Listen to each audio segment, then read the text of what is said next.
నమస్తే రమగారు. నమస్తే జయ. రమగారు, ఒక సామెత ఉంది. దూరపు కొండలో నునుపని, అందని ద్రాక్ష పుల్లన, ఇలాంటివి చెప్తూ ఉంటారు కదండి. అంటే ఇది ఏ సందర్భంలో పెట్టొచ్చు అంటారు? ఎక్కడైనా పెట్టచ్చు. నేను అనుకుంటాను యాంకర్ అయితే హాయిగా ఉండేది, గెస్ట్ అయి చచ్చిపోతున్నావు అని. యాంకర్ కష్టాలు యాంకర్లకే తెలుసు. నువ్వు అనుకుంటావు ఈ యాంకర్ జీవితం చచ్చిపోతున్నాను, గెస్ట్ అయితే రమగారు లాగా అప్పుడప్పుడు కొత్త చీర కట్టుకొచ్చి 4 టపటపా చెప్పేసి హాయిగా ఇంటికి వెళ్ళి పని చేసుకోవచ్చు. పూచి రమగారు, నాకు ఎప్పటికీ ఈ అదే సీటే ఇష్టమా కావాలి. నీకు? ఇంకా నువ్వు వేరే కాకపోతే అనుకుంటాను. ఆ, ఇంకా వేరే వేరే అనుకుంటా కానీ అనుకుంటావు ప్రతి ఇది మాత్రం ఇవ్వండి రమగారు, ప్లీజ్. పోన్లే ఇవ్వకు.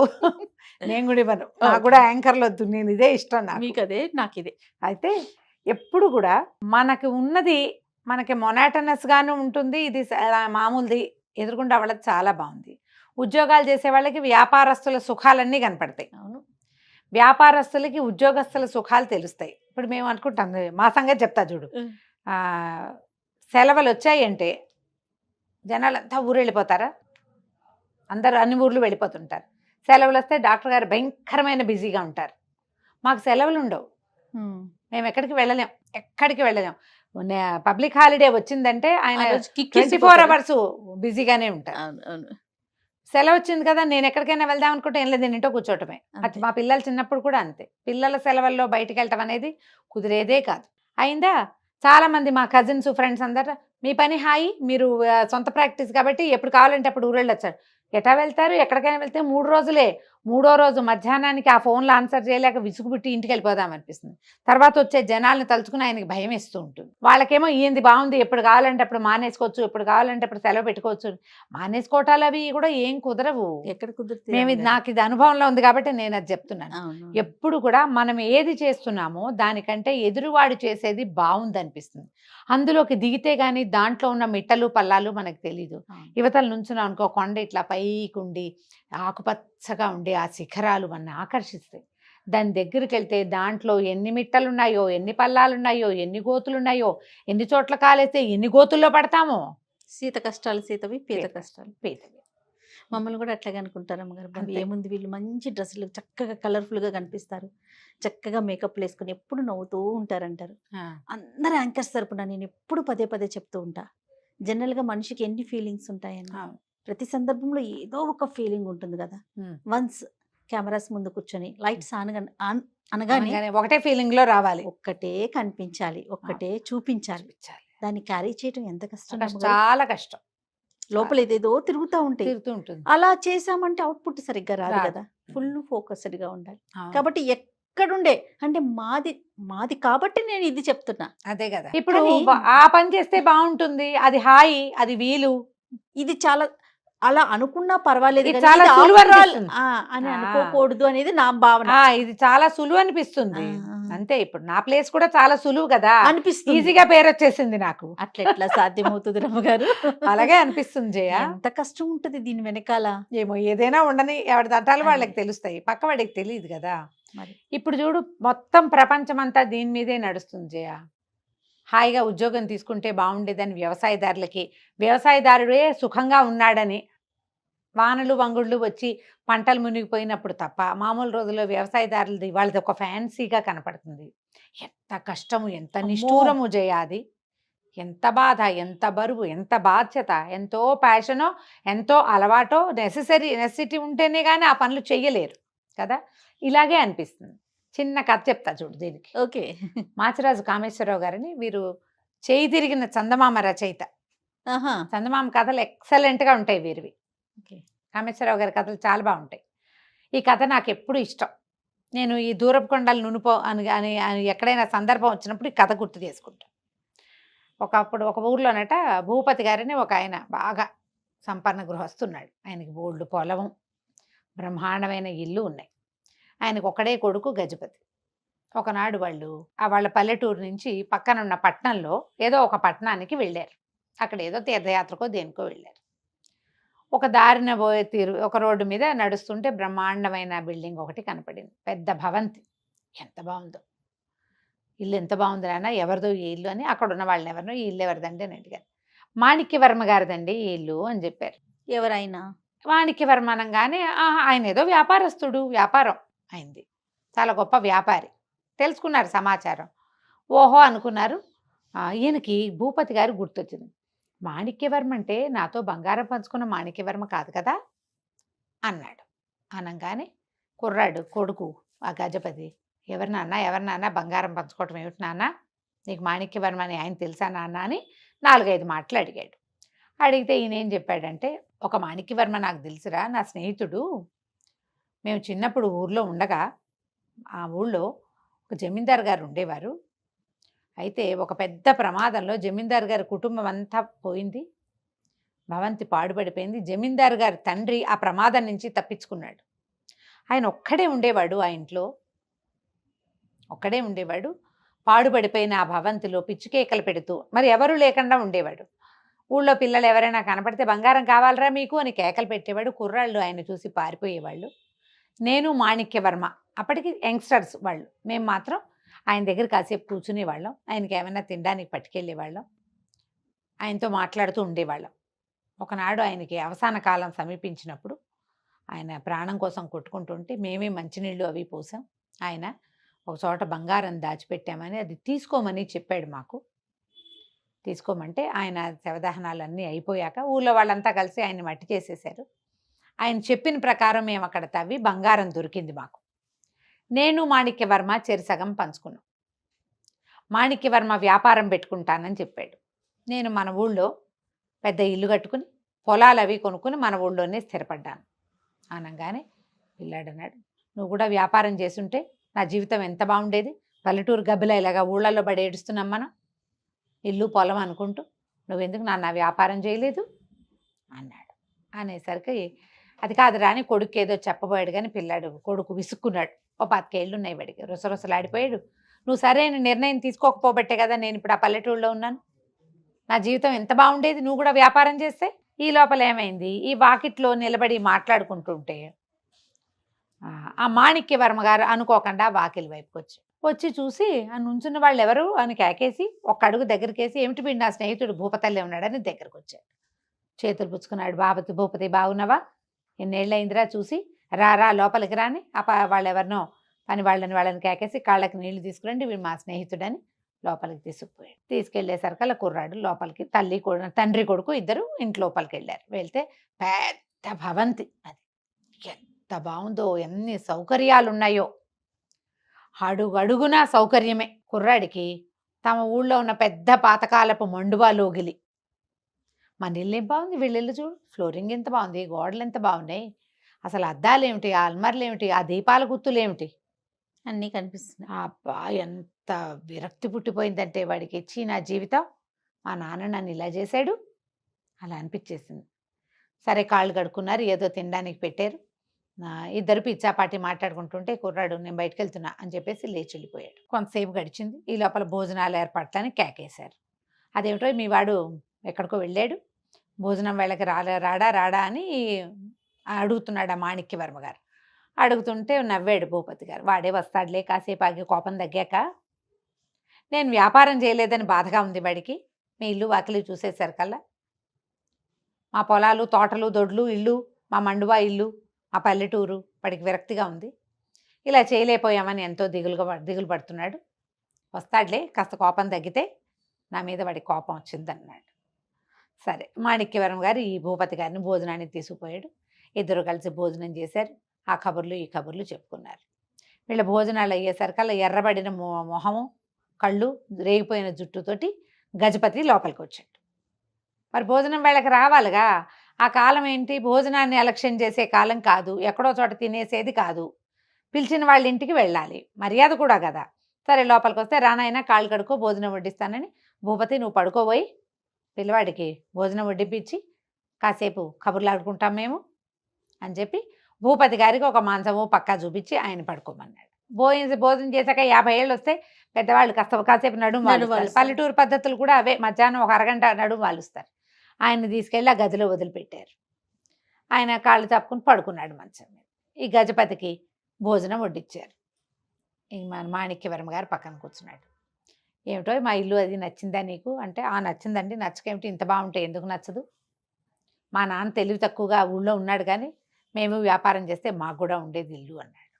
అనగానే ఈయన అన్నాడు, వ్యాపారం అంటే సులువు అనుకున్నావా నాయన, అంత సులువు కాదు. మీ నాన్న ఇల్లు వాకిలి చక్కగా ఏర్పరచుకుని 100 ఎకరాల పొలం కొనుక్కుని 100ని 200 చేసి 2 గొడ్లని 100 గొడ్లు చేసి గోల్డ్ సంపద అందించాడు. నా పాలికొచ్చిన బంగారం నేను ఇంటికి వచ్చాను. నాకు ఒక అన్నయ్య ఉన్నాడు. మా అన్నయ్య నేను వ్యాపారం చేస్తానంటే కొంత బంగారం ఇచ్చాను. ఆయన పడవేసుకుని వ్యాపారం చేయటానికి పోయాడు. ఏదో అక్కడ కుదిరిందనుకో వ్యాపారం అంతా కుదిరిన తర్వాత ఇంటికి వచ్చేటప్పటికి పడవ కాస్త మునిగిపోయింది. మొత్తం బంగారం అంతా సున్నం చేశాడు. మళ్ళీ వచ్చాడు, మళ్ళీ చేస్తానన్నాడు వ్యాపారం. సరే మరి అన్నదమ్ముడు మన దగ్గర ఇంత బంగారం ఉంది, రాజాగారి భవంతి నుంచి చాలా బంగారం వచ్చిందిగా, అందుకని మళ్ళీ ఇంకో కొంత బంగారం ఇచ్చాను. ఈసారేమో ఊళ్ళోనే వ్యాపారం మొదలుపెట్టాడు. ఊళ్ళో వ్యాపారం కూడా కలిసి రాలేదు. బంగారం అంతా పోగొట్టుకున్నాడు. నాకు వచ్చిన దాంట్లో సగం బంగారం వ్యర్థమైపోయింది వ్యాపారంతో. నేను పెద్ద వ్యాపారాల జోలికి పోకుండా ఏదో చిన్నగా అట్లా చేసుకుంటూ వచ్చి నిదానంగా ఎక్కిచ్చాను. మా అన్నయ్య మాత్రం బంగారం అంతా పాడు చేసుకున్నాడు. ఇప్పుడు నా దగ్గరే పనిచేస్తున్నాడు. ఆయనకి ఇచ్చింది చేశాను. కానీ ఇదంతా దైవాధీనం వ్యాపారము. నాకు ఎందుకు కలిసి వచ్చిందంటే నేను అవాళ్ళు ఏదో పుణ్యం చేశా. రాజాగారికి మంచినీళ్ళు ఇచ్చి ఆయన దగ్గర కూర్చుని పెద్దవాడిని కాస్త మంచి మాట్లాడడం వల్ల నేను అంత చెడిపోలా. కానీ నాకు వచ్చిందంటే సగం బంగారాన్ని మా అన్నయ్య కరారాబడి జుట్టిచ్చేసాడు. పూర్తిగా దైవాధీనమే. ఊళ్ళల్లో అట్లా కాదు కదా, వ్యవసాయం వేరు. అప్పట్లో మనకి ఇప్పుడు లాంటి తుఫాన్లు అవి లేవు. వ్యవసాయం అంటే ఏటా ధాన్యం ఇంటికి రావటమే. సగం పోయినా సగం ఇంటికి వస్తుంది. వ్యాపారంలో పోతే మొత్తం పోతుంది. వ్యాపారాలు అప్పుడంతా పడవల మీద వ్యాపారాలే కదా. పడవ మునిగిందంటే గోవిందా. మీ నాన్న చేసిన పనే మంచిది, మేమేమో అలా చేయలేకపోయాము, ఈ వ్యాపారాన్ని నమ్ముకున్నాం, ఇది ఒక పులి మీద స్వారీ, ఎప్పుడు డబ్బులు పెట్టుకుంటూ ఉండాలి, వచ్చేదేమో దైవాధీనం. భోజనం చేసినప్పుడు దుమదుమలాడుతూ కూర్చున్న గజపతి స్లోగా అయ్యి చక్కగా అన్నీ రుచి చూసి, మీ ఊళ్ళో మంచి వస్తువులు దొరుకుతాయండి, ఈ కూరలు ఇలాంటి పదార్థాలు దొరకవు, వెళ్ళేటప్పుడు బండిలో ఇవి కూడా వేయించుకెళ్తా ఉంటే నేను ఇప్పిస్తాను నీకు అన్నాడు. ఈయన అన్నందిని వెళ్ళి నాన్న పక్కన పడుకున్నాడు. సాయంకాలం భూపతి గారిని నిద్ర లేచేసరికి కొడుకు మామూలుగా ఉన్నాడు. ఇంకో 2 రోజులు ఇక్కడే గడిపారు వెళ్ళింటోనే. పట్టణంలో ఉన్న విశేషాలన్నీ చూశారు. కొత్త సామాన్లు కూడా కొనుక్కుని ఇంటి దారి పట్టారు. ఈ ఇంటికి వెళ్ళేటప్పుడు మాణిక్యవర్మని కావలించుకున్నాడు భూపతి.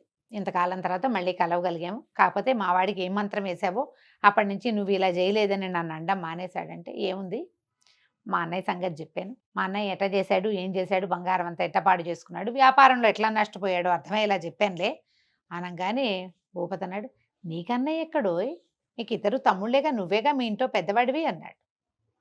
అనేసరికి ఏముందిలే, వీడికో మంచి మాట చెప్పడానికి ఓ అన్నయ్యని సృష్టించాను అంతే, ఏం పర్వాలేదు, ఏదో ఒకటి వీడి దారి మళ్ళించడానికి. ఇంటికి వెళ్ళిపోయారు. తర్వాత హాయిగా ఉన్నాడు తన ఊళ్ళో గజపతి. ఇంకా పొలాలు కొన్నాడు, ఇంకా ఇల్లు కట్టాడు, చక్కగా పెళ్లి చేసుకుని పిల్లల్ని కన్నాడు. కానీ ఊరు మాత్రం వదిలిపెట్టలా. ఆలోచనలో మార్పు రావాలి. ఎప్పుడు కూడా దూరపు కొండలు నునుపు. వెళ్తే నిదానంగా అడుగులు వేసుకుంటూ వెళ్తే ఆ కొండని మనం ఎక్కగలుగుతాం. కానీ ఇక్కడి నుంచి అక్కడికి ఎప్పుడూ దూకలేం. ఏదైనా ఒక స్థానాన్ని చేరిన వాళ్ళు ఇక్కడి నుంచి ఒక్క ఎగురులో ఆంజనేయ స్వామి లంకా నగరాన్ని చేరినట్టు చేరలా. పాక్కుంటూ పీతలాగా వెళ్తేనే ఎక్కడైనా ఒక చోట కపదాట్లు కొంచెం ముందుకే వేయచ్చు. అవును. కానీ నిదానంగా చేస్తేనే ఏదైనా సక్సెస్ అవుతుంది. ఇతరులను చూసి వాళ్ళలాగా మనము చేద్దామని అనుకోకూడదు. వాళ్ళ సక్సెస్ని కాదు, వాళ్ళ ప్రయాణాన్ని గమనించాలి. అవును రమ్మగారు కదా. ప్రయాణాన్ని అనుకరిస్తే అందులో ఉన్న లోతుపాట్లన్నీ మనకు అర్థమవుతాయి. ఆ నున్నటి దాన్ని చూసి ఎగరకూడదు. రైట్. కథ కంచికి మనం ఇంటికి. నమస్తే అండి. నమస్తే జయ. రమ్మగారు రకరకాల కథలు చెప్తూ ఉంటారు. తెలివైన వారు, తెలివి తక్కువ వారు, దెయ్యాలు, భూతాలు. తెలివైన ఆడవాళ్ళ గురించి, తెలివి తక్కువ ఆడవాళ్ళ గురించి, తెలివి తక్కువ ఆడవాళ్ళ గురించి అన్న స్టోరీలు ఉన్నాయా? కానీ నాకు అడగటం ఇష్టం లేదు. నాకు ఇష్టం లేదు రమ్మగారు. ఆడవాళ్ళు అడుగుపోని ఆడవాళ్ళు తెలివి తక్కువ ఏంటి అసలు? ఆడవాళ్ళకి తెలివి ఎక్కువ. అదే కదా. అమాయకపు ఆడవాళ్ళ గురించి ఏదైనా స్టోరీ ఉంటే చెప్పండి. ఏదైనా కాపీ చేయటం. జనరల్ గా నేను ఎలా చేస్తున్నానో అలా చూసి నేర్చుకో అని చెప్తామా? అలా చూడటం అంటే ఇప్పుడు నువ్వు నన్ను చూసి నేర్చుకో జయ అని నేను ఏదో కూర చేస్తున్నాను అనుకో, నేను మధ్యలో ఫోన్ చూసుకున్నది తలగొక్కున్నది కాపీ చేస్తావా నువ్వు? వాళ్ళు పరమానంద శిష్యులు శిష్యులు అవుతారు. అంతే. పరమానంద శిష్యులు ఏం చేస్తారు? నుంచున్నది, ముక్కు కోక్కున్నది, తల కోక్కున్నది, చీర కొంగు అటు ఇటు సవరించుకున్నది, చీర సవరించుకున్నది, అవన్నీ కూడా కాపీ చేస్తారు. భలే సిరీస్ కదా రమ్మగారు. పరమానంద శిష్యులు సూపర్.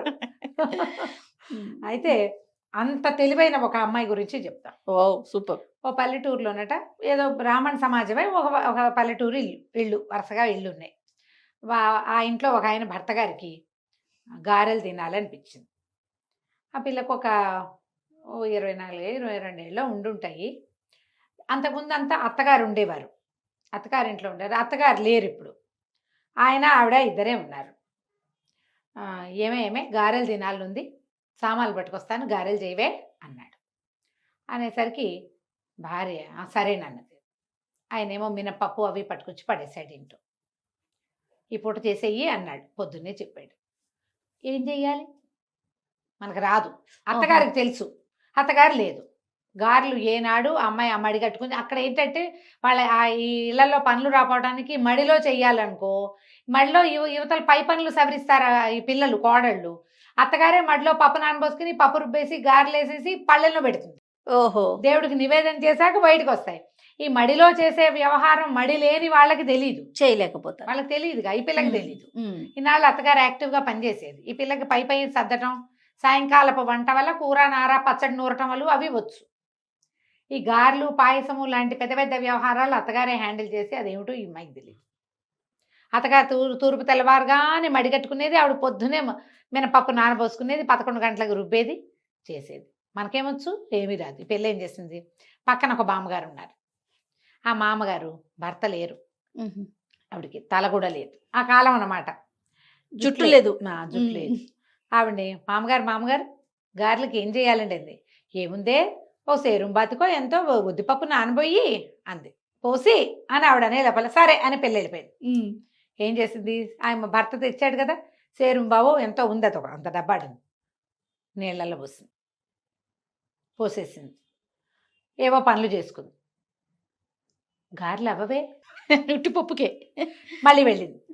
మామగారు గారెలు ఎలా చేయాలండి, ఏదో చెప్పారు పొద్దున. పప్పు నానబోసి పప్పును వడబోసేయాలి, వడేసి అంది ఆవిడ. వడేసేయాలి అంతే. ఎస్, పరిగెత్తుకుంటూ వెళ్ళిపోయింది. అప్పుడు వెళ్ళిపోయి ఏం చేసింది, పొద్దున నానబోసిన పప్పుని వడబోసి ఒక బుట్టలో పెట్టింది. మధ్యాహ్నం అవుతుంది, భర్త వచ్చేస్తాడు. చూస్తే వడబోసిన అట్లాగే ఉన్నాయి, గారెలు అవ్వట్లేదు. ఓహో, మళ్ళీ వెళ్ళింది మామగారి దగ్గరికి.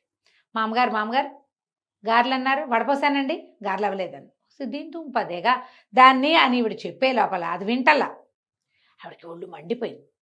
పిల్ల నేను పొద్దున పూట పనిలో ఉంటా, మడి కట్టుకుంటా, దేవుడి పని ఏదో ఉంటుంది నాకు, ఇంట్లో పని చేసుకోవాలా, మా ఇంట్లో ఎవరు లేరా, నేనే వాకిలు ఉడుచుకోవాలి, నేనే వాకిలు కసు ఉడుచుకోవాలి, ఆవుకు పాలు తీయాలి, ఇన్ని పనులు నేనే చేసుకోవాలి. ఇది 3 సార్లు పిలుస్తుంది, అది పిలిచిందని నేను గోడ దగ్గరికి వెళ్తాను, చెప్పే మాటేమో విందు, దీనికి ఇంత కావరమా అనుకుని రోగం కుదర్చాలని ఏముంది, పప్పు ఎంత పోసావో అంతకు 2 ఇంతలు నీళ్లు పోసి పొయ్యి మీద పెట్టు, వస్తాయి గారెలు అని వెళ్ళిపోయింది. ఆవిడ ఇదంతా ఆలోచించి ఏం చేసింది, అలాగే అన్నము కూర వండేసింది, పక్క పెట్టింది. ఇంకా గారెలే కదా, మినపప్పు ఎంత పోసాం, సేరుం బాతిగా, 2 సేరుం బాతికలు నీళ్ళు పోసి గిన్నెత్తి పొయ్యి మీద పెట్టింది. పొయ్యి ఆరేదాకా ఉంది, గారెలు అయిపోతాయి అనుకుంటుంది. మూత పెట్టేసింది. మనకి ఇప్పుడు గ్యాస్ స్టవ్ అనుకో, కళపెళ్ళలాడి కొంతసేపటికి పళ్ళెని తోసేసి నురుగొచ్చేస్తుంది. అవును, పూర్వకాలపు పొయ్యిలు ఏముంది, మనం ఎగసని దొరికిపోతే మంట నిదానంగా చల్లారిపోతుంది. అవి ఉన్న వేడే, కొత్త వేడి రాదు ఇంక అందులో. మధ్యాహ్నం అయిపోయింది, భర్త వచ్చేసాడు. ఏమే అయినాయి గారెలు అంటే, అయ్యే ఉంటాయి అంది. సరే ఏమిటో అంటోందిలే అని పెట్టేయి అన్నాడు. ఈవిడ ఏం చేసింది, ముందు కంచం పెట్టింది, పప్పు కూర వేసింది. ఆయన అన్నం తిన్నాక ఈవిడ ఒక బౌల్ పట్టుకొచ్చింది, చేతిలో పెట్టింది. పట్టుకోటి బౌల్లో గారెలు తెచ్చిపోస్తానంది. తెచ్చిపోసటం ఏమిటో ఈయనకి అర్థం కాలే. ఆ అమ్మాయి ఏం చేసింది, పొయ్యి మీద నుంచి గిన్నె దించి గరిటె పెట్టి కలిపి ఇదిగోండి అని పోసింది, పిండి పోసింది. తెల్లపోయి ఇవేమిటే ఇదే పనే అన్నాడు. ఏమోనండి, మామగారిని అడిగాను, ఇదేట గారెలు పొయ్యి మీద పెట్టమన్నారు, పెట్టాను అనగానే, ఏమిటి మినపప్పు ఉడకబెట్టావేమిటే, నీ గుర్తులేదా, మా అమ్మ గారెలు చేసేదే, పెట్టా ఉంటేవే విరిస్తే విరగాలి, కరకరలాడాలి, బంగారపు రంగు రావాలి, ముదురు బంగారపు రంగు, ముదురు బెల్ల 3-4 రంగులు వర్ణించాడు ఈయన. నాకు తెలీదు, మా అమ్మగారిని అడిగా, పప్పు పోయి అన్నారు, వాడే అన్నారు, పొయ్యి మీద పెట్టు అన్నారు. అనగానే నీళ్ళలో పొయ్యి మీద పెట్టమంటే నీళ్ళు పోసి పొయ్యి మీద పెట్టు. నేను అన్నాను అట్టా కాదు, మొదటి నుంచి చెప్పన్నాడు. పప్పు వాడేయమని నానబోయమన్నప్పుడు వచ్చేసా, వాడేయమన్నప్పుడు వచ్చేసా, మూడో పని చేశా. అనగానే ఉన్నాడు, చిచ్చి అట్లా కాదు, పిచ్చి పని చేస్తావు, పప్పు అంతా పాడు చేస్తావు, నీ మొహమండ అని తిట్టిపోసాడు. ఒళ్ళు దగ్గర పెట్టుకుని సరిగ్గా కనుక్కొని చెయ్యి అని కేకలేసాడు. నూనె తెచ్చా కదా, నూనె పొయ్యి మీద పెట్టి వెయ్యాలి అనేసరికల్లా సరే అయ్యింది. సరేనండి, ఆ పూట అంతా తిట్లు తింది, కాసేపు ఏడ్చింది. ఇటా పెంచారు, నేను నా నెత్తి మీద పడేశారు అన్నాడు మొగుడు. శాపనార్థాలు పెడతారు, మీ అమ్మ ఇట్టా పెంచింది, మా అమ్మ ఎట్టా చేసిందని. ఆ పూట గడిచిపోయింది. మర్నాడు పొద్దున్నే మామగారి దగ్గరికి వెళ్ళి, మామగారు దయచేసి సరిగ్గా ఎలా చేయాలో చెప్పరా, మా ఆయన తెగ తిట్టాడండి, చేసుకోలేదు సరే అంతే అన్నది. మామగారిని సరే లేవే, నేను చేస్తాను, నేను ఎట్టా చేస్తున్నానో అట్టా చేసుకో అనగానే సరే. ఆవిడ మినప్పప్పు పోసింది, పిల్ల కూడా మినప్పప్పు పోసింది. ఇంతలో ఏమైంది, ఆవిడ మినపప్పు పోసి ఆ పని ఏ పని చేసుకున్నాక మంగళతను వచ్చాడు. పిల్లక మా అమ్మగారి వైపే చూస్తుంది. మంగళతను వస్తే ఆవిడ ప్రతి 2 నెలలకు ఒకసారి తల నున్నగా చేయించుకుంటారు పాపం, పాతకాలం కదా. వాడొచ్చి మంగళరత్నం వచ్చాక తల నున్నగా చేయించుకుని ఆవిడ బావి దగ్గర నీళ్ళు పోసుకుని నెత్తిమీద ముసుకేసుకుని కూర్చుని పప్పు రుబ్బారు. తర్వాత అది చూస్తూనే ఉంది. పప్పు రుబ్బిన తర్వాత పొయ్యి మీద నూనె పెట్టి గారెలేసారు. సేమ్ డిట్టో మామగారు లాగానే చేయాలి. ఈ అమ్మాయి ఇంట్లోకి వెళ్ళింది, పప్పు గడిగి అక్కడ పెట్టుకుంది. తర్వాత ఒక కుర్రాడు వాకిట్లో వెళ్తుంటే ఒరే మంగళబాయిని కేకేసుకురారా అంది. వాడెవడో వచ్చాడు.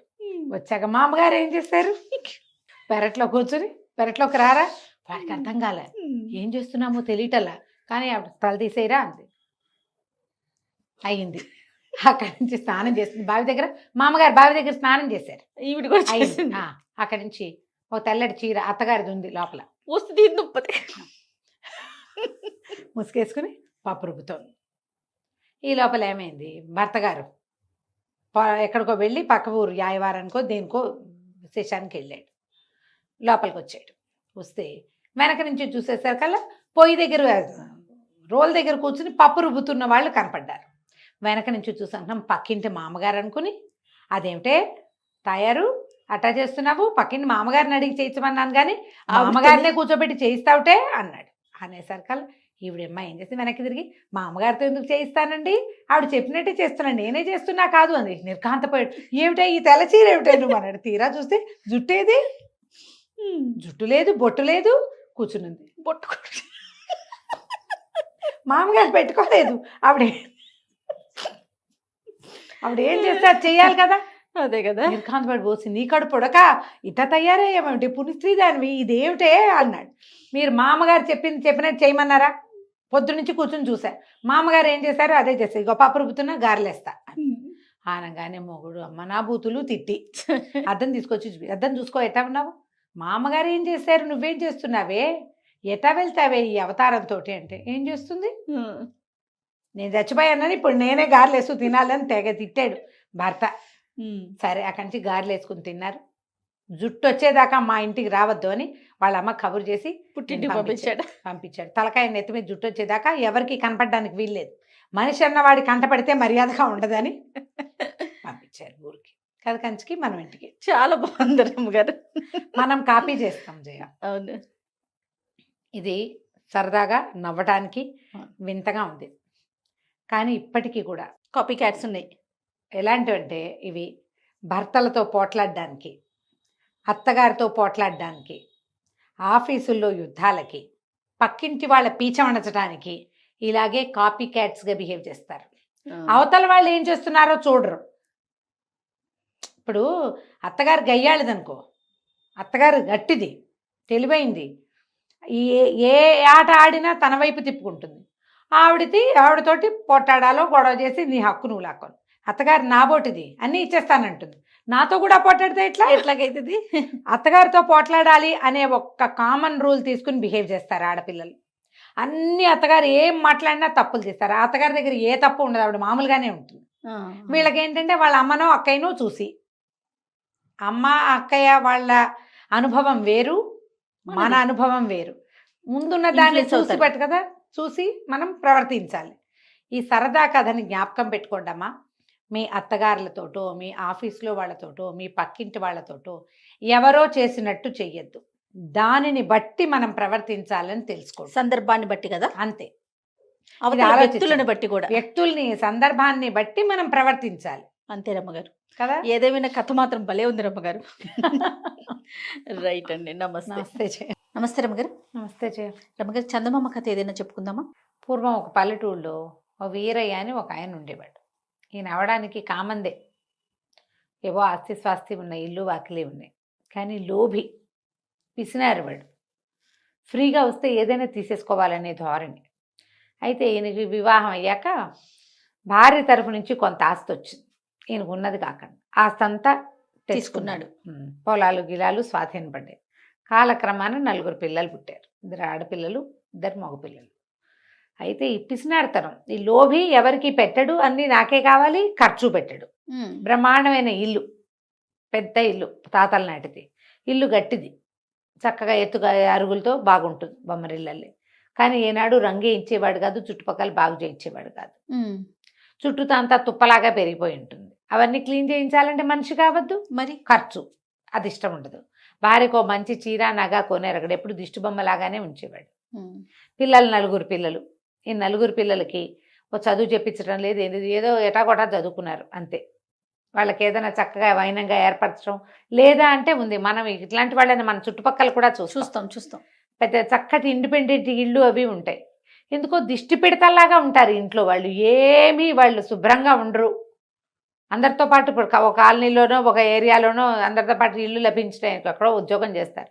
మరి ఆడవాళ్ళ లోపమో అది మగవాళ్ళ తాలూకు దౌష్ట్యమో మనకు తెలియదు. కానీ చుట్టుపక్కల వాళ్ళంతా చక్కగా వైభవంగా ఉన్నట్టు ఉంటారు. వీళ్ళొక్కళ్ళు మాత్రం దెబ్బ మొహాలు వేసుకుని ఉంటారు.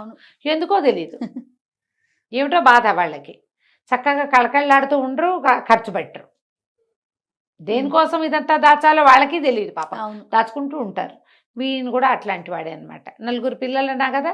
పెద్ద పిల్ల సీత, రెండో పిల్ల పేరు రోహిణో రమణి.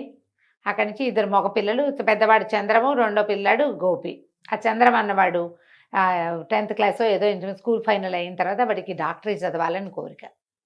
ఈయన చచ్చిన వైద్యం చదువు ఖర్చు అదంతా వైద్యుడు అవ్వాలని కోరికని ఆదిలోనే తుంచేశాడు. ఆ పిల్లాడు అసహ్యం వేసి నేను నీ దగ్గర ఉండను అని చెప్పేసి బస్తీలో వీళ్ళ పక్కన ఉన్న బస్తీ పోయి ఏదో ఒక గుమాస్తా పని చేసుకుంటూ వాడి దారిన పడి ఉన్నాడు. ఆ చిన్నపిల్ల రోహిణి రమణ అనే పిల్ల ఎంత చక్కగానో పాడుతుంది. సంగీతం నేర్చుకుంటా నాన్న, సంగీతం నేర్చుకుంటా. సంగీతం అంటే ఖర్చు ఏమీ లేదు. ఇంట్లో కూర్చోబెట్టారు. ఏదో బడిలోకి వెళ్ళొస్తుంటుంది. చిన్నపిల్లాడు ఇంకా బడికి వెళ్తున్నాడు. ఆ పెద్ద పిల్ల సీతకు 18 ఏళ్ళు 17 ఏళ్ళు ఉంటాయి. పిల్లకి పెళ్ళిడు వచ్చేసింది. పెళ్లి సంబంధం అంటే పెళ్ళంటే ఖర్చు కదా. ఏదైనా నగా నాణ్యం చేయించాలి, ఏమీ లేదు. ఆవిడ దొడ్లో ఏవో 4 గొడ్లు ఉంటే జాగ్రత్తగా ఆ గొడ్ల పాలు తీసి జాగ్రత్తగా పిడకలు అవి చేసి ఎట్లా గొట్లా పిల్లలకి ఏదో కాస్త గుడ్డ పాత ఏర్పాటు చేసుకునేది. ఈయన అంతసేపు సాడపాయించడం. పక్క ఊళ్ళో వరదలు వస్తే ఈయన పోయి ఆ వరదలో కొట్టుకొచ్చిన కోళ్ళు మేకలు అన్నీ పుచ్చుకుని తెచ్చుకున్నాడు. అలాంటి వాడు అనమాట. లోభత్వం, వదలలేని తనం అన్నమాట. తను చేసే పనులన్నిటికీ సహాయంగా ఉండటం కోసం రాముడని ఒక కుర్రాన్ని పెట్టుకున్నాడు. వాడు అనేవాడు, ఎందుకండి ఈ దొడ్డంతా ఇలా దరిద్రంగా ఉంది, శుభ్రంగా 2 మనుషులు కేకేసుకుని నీట్గా చేయించుకుంటే కూరగాయల మొక్కలు పెట్టుకున్న కూర ఖర్చు వెళ్ళిపోతుంది మనకి, అంతే. చుట్టుపక్కల కూడా అమ్మేసుకోవచ్చు శుభ్రంగా, పాదులు అవి పెడితే అంటే. ఒరే నువ్వు 10 రూపాయలు ఖర్చు పెట్టి 3 రూపాయలు లాభం చూపిస్తావురా నువ్వు, ఇదంతా తీయటానికి ఎంత పని, ఎంత ఖర్చు, రేపు వచ్చే రాబడి ఆయన కనపడదు, ఇప్పుడు ఖర్చు ఒకటే కనిపిస్తుంది.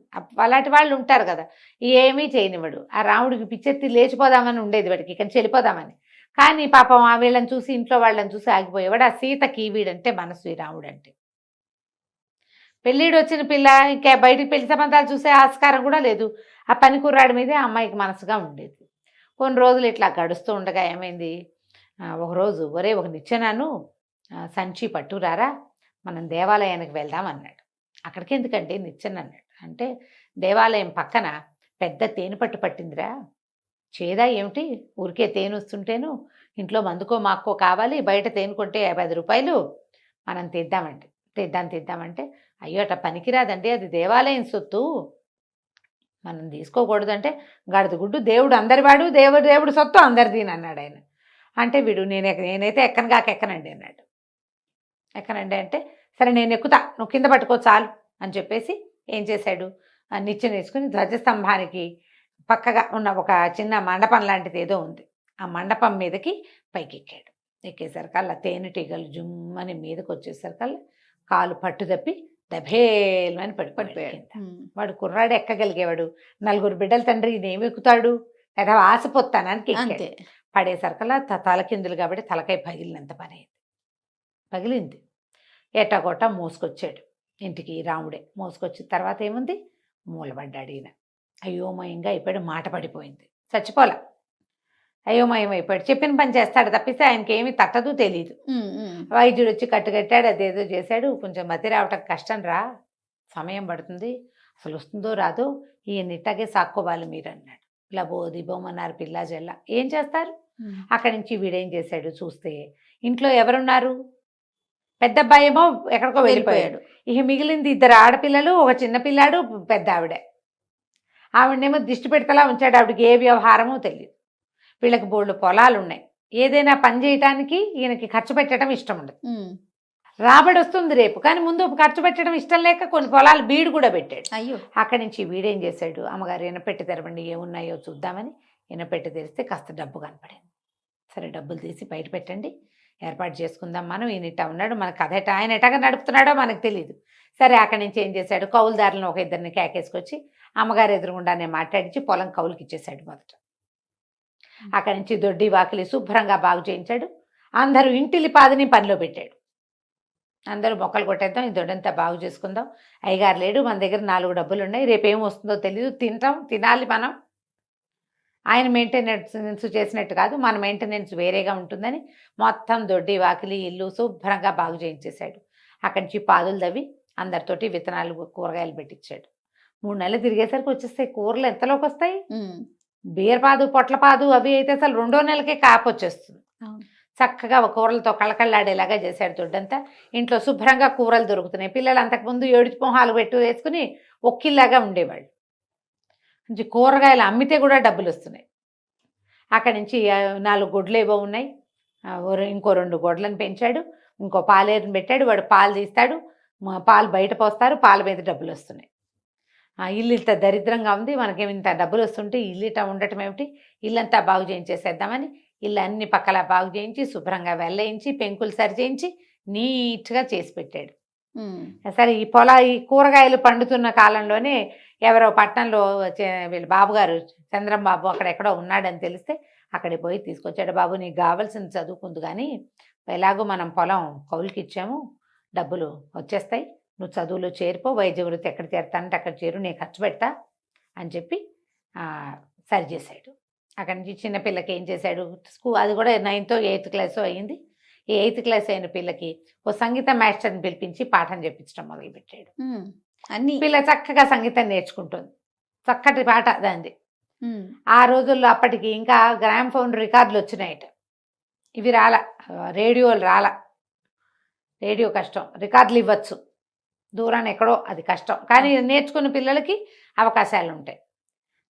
ఒక సంవత్సరం 6 నెలలు 8 నెలలు గడిచేసరికాల ఇంటి ఆసామి గారి భార్య ఏమంది, ఆ వీరయ్య గారి భార్య, ఒరే నాయన పెద్ద పిల్లాడిని సెట్ చేసావు, పిల్లకి ఏదో సంగీతం వస్తుంది, చిన్నపిల్లకి ఆఖరి పిల్లాడు బళ్ళోకి వెళ్తున్నాడు అనుకో, పొలాలు దొడ్లు అన్నీ సరి చేసావు, సీత సంగతి చూడాలరా, దాన్ని పెళ్లి చేసుకుని ఆయన నువ్వు, ఈయన సంగతి విని ఏ పై సంబంధము రాదు, ఇంట్లో పిల్లవాడివి, నువ్వు ఉన్నావు కాబట్టి బతుకున్నావు, లేదా నువ్వు గనక లేకపోతే వాడు లేచక్కపోయి ఈయనట పడి ఉండి మేమేం చేసేవాళ్ళం, ఆడవాళ్ళం, పిల్లల్ని పెళ్లి చేసుకోరా నాయన అంటే సరే పెళ్లి చేసేసుకున్నాడు. ఏడాది తిరిగేసరికి అసలు ఆ సీతకు కొడుకు కూడా పుట్టాడు. మొత్తం మీద 3 నెలలు కలిసి 4వ ఏడు పడింది. సరే ఏమైంది, ఒకరోజు చేలోంచి కౌలుదారులు తెచ్చి బస్తాలు తెప్పారు వాకిట్లో. తెంపితే మరకేసుకెళ్ళి కొన్ని వడ్లు మరపట్టించుకొద్దామని ఈ వీరయ్య మతిపోయి ఉన్నాడు కదా, ఇప్పటిదాకా ఆయన కూడా గుప్పులు తవ్వాడు, ఆయన కూడా సున్నం వేసేటప్పుడు గోడకు సున్నాలు వేసాడు, పెంకులు సరి చేశాడు, ఏదైనా పని చెప్పు అని రాముడు పని చెప్తే చేస్తాడు, మాట లేదు, అన్నం పెడితే తింటాడు వేళకి. ఆయన్ని పోషించారు వీళ్ళు, తండ్రిగా పోషించుకున్నారు శుభ్రంగా, ఆయన బాగానే ఉన్నాడు హెల్తీగానే, కానీ మతి లేదు, నువ్వు మాటలేదు. సరే ఏం చేశాడు, ఈ బస్తాలు ఈ వీరయ్యని పట్టండి అయ్యగారు అని సాయం పట్టించి ఒక 20 బస్తాలు బండికేసాడు. బండికేసి పైన కూర్చోండి నొగ మీద, మనం వెళ్ళి మరకెళ్ళి పట్టించుకుందాం. పిండి మర ఆడిస్తారు కదా ఈ ధాన్యాన్ని, అప్పటికి మరలు వచ్చినాయి. మరకేసుకెళ్తుంటే ఏమైంది, ఆ పై బస్తా ఎట్లాగో కదిలిపోయి ఈ వీరయ్య గారు కాస్త బండి మించి దబేల్మని కింద పడ్డాడు. పడ్డం అది ఎక్కడ పడ్డాడు, బాగా దేవాలయానికి ఎక్కడో అవతల, అది ఎక్కడి నుంచి మన మర నుంచి తిరిగి వచ్చేటప్పుడు బియ్యం వేసుకొచ్చేటప్పుడు పడిపోయాడు. పిండి మర అనకూడదు, ధాన్యం మర నుంచి వచ్చేటప్పుడు పడ్డాడు. సరే లేవదీశారు కదా. ఆయన అన్నాడు, ఒరే దోత తేంటికలు కుట్టేస్తున్నాయిరా బాగాను అన్నాడు. మాట వచ్చేసింది. సరే అన్నాక, ఇది మరీ ఎత్తురా, ఇంత ఎత్తు నుంచి పడినా దెబ్బ తగలే సుమి అని అటు ఇటు చూసి తను గుళ్ళో లేదని తెలిసింది. ఎక్కడున్నాను రా మనం అన్నాడు. ఎక్కడో ఉన్నానులేండి, బండెక్కండి ఇంటికి వెళ్దామన్నాడు. బండెక్కండి ఇంటికి వెళ్దామంటున్న వాడు 4 ఏళ్ల క్రితం రాముడు కాదు వీడు.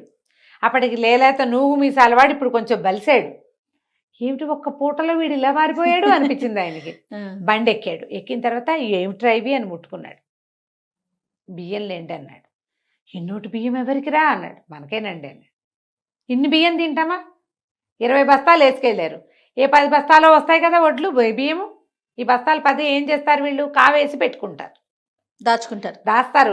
పాత్ర వేసేసి బియ్యం పాతట్లో పోసి మూత పెట్టుకుంటే ఒక్కోసారి కొత్త బియ్యం వాడుకునే లోపల పాత బియ్యం పాత పడిపోతుంది. ఎన్ని బియ్యం తినేస్తామా, ఎన్ని బియ్యం పట్టించామా మనం అని కేకలు పెట్టాడు. ఇంటికి వెళ్ళి చూద్దాంలేండి అన్నాడు. ఇంటి వైపుకి తిప్పేశాడు బండి. తిప్పితే వాకిట్లోకి వెళ్తుంటే, ఎవరిల్లురా లోగిలి ఎంతో బాగుంది, ముచ్చటగా ఉంది అన్నాడు. మన ఇల్లేనండి అన్నాడు. ఆయన అడుగుతున్నాడు, మన ఇల్లు ఏమిట్రా, మన ఇంటికి ఈ రంగులు ఎవరేయించారు అంటే, అవి వేయించుకున్నానులేండి. అక్కడి నుంచి వాకిట్లో ఆ సీత పిల్లాడిని ఎత్తుకుని అన్నం పెడుతుంది. ఎవరో అమ్మాయిలాగా ఉందిరా. ఎవరమ్మాయో, ఎవరో పెద్దింటి ఆడపడుచులాగా ఉంది, పిల్లాడు కూడా ఉన్నాడు, బాగున్నాడు రోయ్ అన్నాడు. మీ కూతురేనండి సీత అన్నాడు. సీతకు పిల్లాడు ఏమిటిరా అంటే, 2 ఏళ్ళు అయిందిలేండి పుట్టన్నాడు.